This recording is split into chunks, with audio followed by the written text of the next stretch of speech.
എല്ലാവർക്കും മല്ലു ഡീപ് ഡൈവിന്റെ പുതിയൊരു വീഡിയോയിലേക്ക് സ്വാഗതം. ഏറ്റവും പുതിയ ന്യൂസ് അപ്ഡേറ്റ്സിനായി മറക്കാതെ ഈ ചാനൽ സബ്സ്ക്രൈബ് ചെയ്യുക. നടൻ കൃഷ്ണകുമാറും കുടുംബവും സോഷ്യൽ മീഡിയയിലെ ജനപ്രിയ താരങ്ങളാണ്. കൃഷ്ണകുമാറിന്റെ മക്കളായ അഹാനയും ഇഷാനയും ഇതിനോടകം സിനിമകളിൽ അഭിനയിച്ചിട്ടുണ്ട്.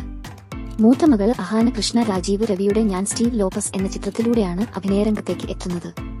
ഇതിനോടകം 7ഓളം സിനിമകളിൽ അഹാന അഭിനയിക്കുകയും ചെയ്തിട്ടുണ്ട്.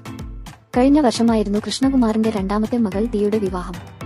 കുടുംബം വലിയ ആഘോഷമാക്കിയാണ് വിവാഹം കൊണ്ടാടിയത്. ഇതിനിടെ മൂത്ത മകളായ അഹാന എന്തുകൊണ്ടാണ് വിവാഹം കഴിക്കാത്തത് എന്ന ചോദ്യമുയർന്നിരുന്നെങ്കിലും അതെല്ലാം വ്യക്തിപരമായ ചോയ്സാണ് എന്ന് പറഞ്ഞ് കുടുംബവും അഹാനയും തള്ളിക്കളഞ്ഞിരുന്നു. എന്നാൽ ഇപ്പോഴിതാ തന്റെ വിവാഹകാര്യത്തെക്കുറിച്ച് അഹാനയും മനസ്സ് തുറന്നിരിക്കുകയാണ്. സോഷ്യൽ മീഡിയയിൽ ആരാധകരുമായുള്ള ഇന്ററാക്ഷനിലാണ് അഹാന വിവാഹകാര്യം പങ്കുവച്ചത്. ഈ വർഷം വിവാഹം ഉണ്ടാകുമോ എന്ന ചോദ്യത്തിന് ചിലപ്പോൾ ഒരു വർഷത്തിനുള്ളിൽ ഉണ്ടാകും എന്നായിരുന്നു അഹാന ആദ്യം മറുപടി പറഞ്ഞത്. എന്നാൽ പിന്നീട് ഇത് തിരുത്തി ഇല്ല, 2 വർഷത്തിനുള്ളിൽ എന്തായാലും വിവാഹം കാണും എന്നായിരുന്നു അഹാന മറുപടി പറഞ്ഞത്. അത് ആരാണെന്ന ചോദ്യത്തിന് ഇതുവരെയും ഉത്തരവും ലഭിച്ചിട്ടില്ല. അപ്പോൾ ഇതുപോലത്തെ കൂടുതൽ ന്യൂസ് അപ്ഡേറ്റ്സിനായി ഈ ചാനൽ മറക്കാതെ സബ്സ്ക്രൈബ് ചെയ്യുക.